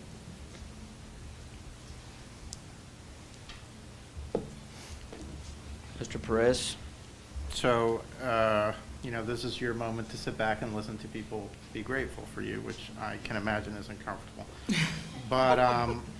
But this year, I don't wish on any superintendent on the planet with all the changes and shifts and decisions that have to be made. And I, as someone who's just come onto this board and seen how accessible you are and how willing you are even to hear our pushback, and I imagine just like you get that from us, you get it from many people, and these weeks could not be any you know, fun to be a superintendent. But you've done a job of just being transparent and communicative to us and to the board and to the community, and I'm very grateful for that. So thank you for your leadership, and for those that have come around you as well, because good leaders draw great leaders as well. So I'm very appreciative of that. Mrs. Thurman. Dr. Johnson, yeah, I know you're cringing, you say every time.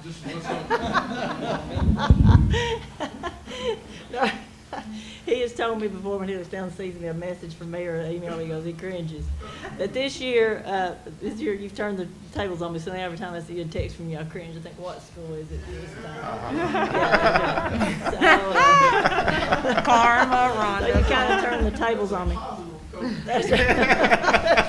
That's a positive of COVID for you. But I do appreciate the fact that I can call you, and I call you a lot. I send you a lot of emails, send you a lot of texts, send you a lot of information, but you're always get back with me and talk to me, and sometimes it gets kind of heated, but that's okay. You know, I hear you out, you hear me out, and we're good, and I appreciate that. Mr. McClendon. Just to make you cringe a little longer. Yeah. Make you a little more uncomfortable. Yeah, I just echo what other board members have said tonight. How thankful we are for your leadership. I know this county, there's not been an excitement around our public schools, at least in the last 20 years, and you have turned that around, and we all have bought in to Future Ready 2023 and your vision and your administration's vision for what you want to do with our schools. And like Caritza, want to keep you around a lot longer. I don't even have kids, so I want to keep you longer than that for when I do have kids. Well, you better hurry up. And they have the pleasure of going into administration. I hope Caitlin's not watching because I'm in trouble. But, you know, just appreciative of all you do and how open you are to us and the many phone calls and late emails I send to you that always get a response. I have one more thing I want to say. I do appreciate the fact that you're one of the ones that stepped up and got these kids back in school in COVID. I do appreciate that. Dr. Highlander. I would like to say, I have not always done this. If you people are people of prayer, I encourage you to lift our leaders up in prayer. And I try to do it every day, Ryan, but I'm going to try harder to do it every day. I do it most days, but I'm going to try to do it every day. And thank you. I think that will help you. And you've got a lot on you, and we appreciate that. Mr. Smith. I'm not going to brag on you much because I'm ready to go. But appreciate you. You know, what's already been said about the communication is just unbelievable, and just appreciate your passion for the work and your leadership, and I think it's already been said. But everywhere I go, when I'm talking to leaders in buildings, principals, people are glad you're here. And I'm glad you're here too, even though I didn't vote for you. Remember that. All right, do we have any announcements that we'd like to make, Mr. McClendon, and then Ms. Jones? I just have a quick question. There wasn't really a place to bring it up. Where are we on the school calendar for next year? I've been getting a lot of, sorry to bring that up, I know, but I've been getting a lot of questions. People are trying to plan fall break and that kind of thing. So, well, let's pray for a vaccine and then we can travel again. But I just get a lot of questions, and it's kind of like, I know we kind of put it on the back burner with everything going on. We're just trying to make it a 2021. I can answer. Well, we're looking at, I think what we shared when we made, proposed the calendar adjustments, was looking at January to bring forth something. February at latest. We need to really see what's happening with this, with the virus and the time. So we've targeted January, February at latest for that. I do want to say, and I know, Mr. Jones, I work for a great school board, and I say that everywhere I go. I work for a great school board, and I have people around me that are more talented than I am, and I mean that sincerely. Any one of these people here are they're just phenomenal. The way you all push me, I promise you they can tell you I push them, and it's just amazing to see how they respond, and the teachers and leaders that are on the ground are absolutely remarkable, as well as the support staff. I want to convey something that I think you heard from the teacher today that I want to tell you is absolutely true. Y'all, this has been the most challenging time I've ever experienced in public education, period, bar none. Those of you that know me know that we wrestled with the decision of what to do when we came back. The numbers we're supposed to announce last Friday, as we have, and trying to give the public 3 weeks of information. We asked the public to bear with us until Tuesday. And Tuesday, we're still sitting in the transition portion of phase 3. And that's what we tried to do. We also tried to use the data. 41% of our cases are in the secondary grade band, and they only make up 25% of our students. We absolutely know that, right? But we're also making contingency plans. We're pushing out devices. Justin and his team, and Key and Shannon Moody behind the scenes, so many folks, community superintendents are pushing. Let's make sure we've got things allocated to get devices in students' hands as quickly as we possibly can. The other thing I want to say about high schools is that 75% of our extended closures have been at the high school grade band, and so we know that. I also want to say this: the transmission rate. I'm so proud of Jim Bronson. I mean, phenomenal. The work that's happened in COVID-19 response has just been absolutely remarkable. So we're ready for a break. I know you all are. We're ready for a break. We're going to finish out the half, and I always pigeon myself to a sports analogy person, but I always remember being a student athlete, even in college, when you're up against a phenomenal opponent, and COVID-19's been a remarkable opponent, challenging opponent. You work to get to halftime so that you can adjust. And we are trying to get to halftime, which will be the Christmas break, in some form or fashion. We've got to continue to watch the numbers. The numbers are very concerning, what's happening with active cases, but we're going to watch them and work to make the best decision that we possibly can. My promise to you is the same promise that I had, and I had this conversation with senior leadership yesterday afternoon. I have one commitment. One commitment is to children. I absolutely commit to you that we're always going to be children-centered, and the decisions that we make will be decisions that are best for children. And so I challenge principals, as principals gave us a lot of input this week, to go back to their buildings and talk to teachers, get a lot of feedback, in particular over the next 3-4 weeks as we finish up about any adjustments we need to make based on the information we know.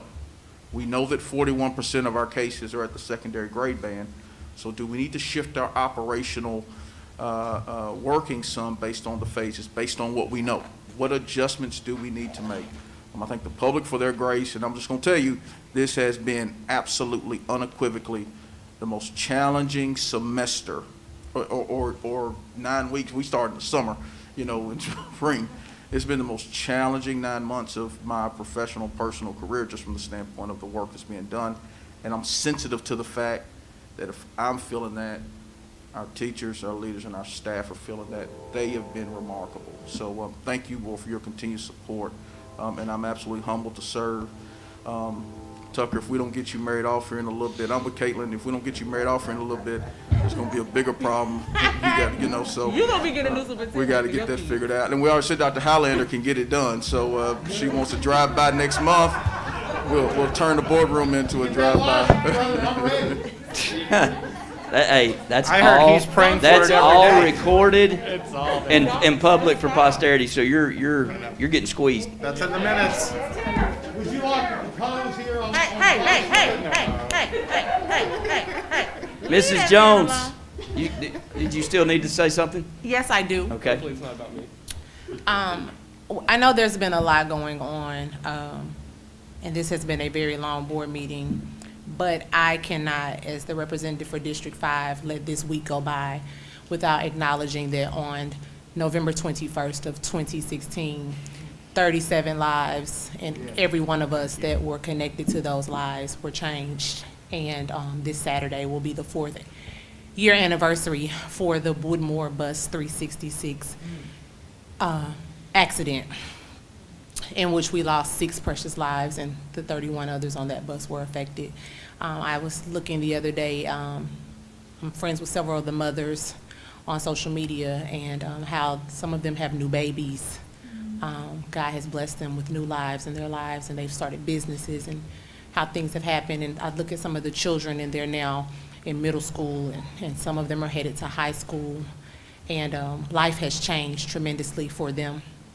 But I did not want this meeting to close without acknowledging Bus 366 and our 6 fallen angels and our 31 survivors and their families.